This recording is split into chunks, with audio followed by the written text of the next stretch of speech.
आसमानों से झांकते तुमने कई सदियां गुजार दी।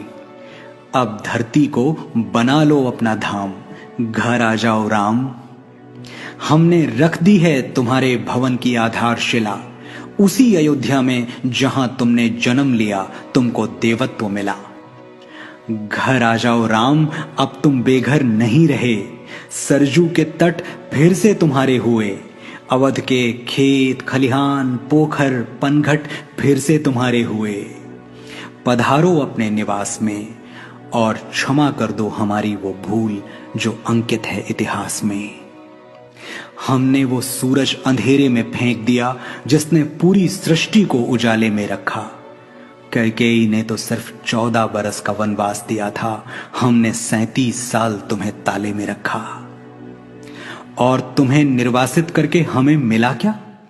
एक ऐसी दुनिया जहां खुली हवा में भी दम घुटे। मानवता अहिल्या की तरह पत्थर हो चुकी है राम, तुम आके पैरों से छू दो तो शायद जी उठे।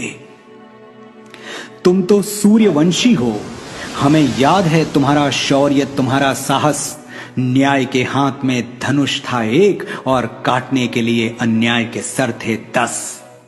हे महानायक मर्यादा पुरुषोत्तम इक्ष्वाकु कुलभूषण, तुम्हारे बिना फीकी है अवध की शाम, घर आ जाओ राम। हम वचन देते हैं तन मन और प्राण से कि तुम्हारा घर बनाएंगे बड़े शौक और बड़ी शान से। दीवारें इतनी मजबूत कि भेदभाव का रावण भेद न पाए, दरवाजे इतने ऊंचे कि ऊंच नीच के दानों से लांघा न जाए।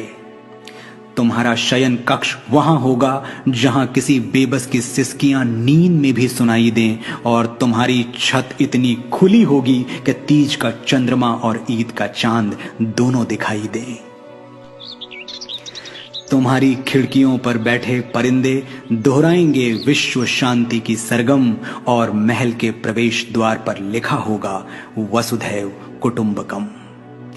एक आंगन भी होगा, वहां बैठकर गाए जाएंगे कीर्तन भजन और खड़े होकर जन गण मन।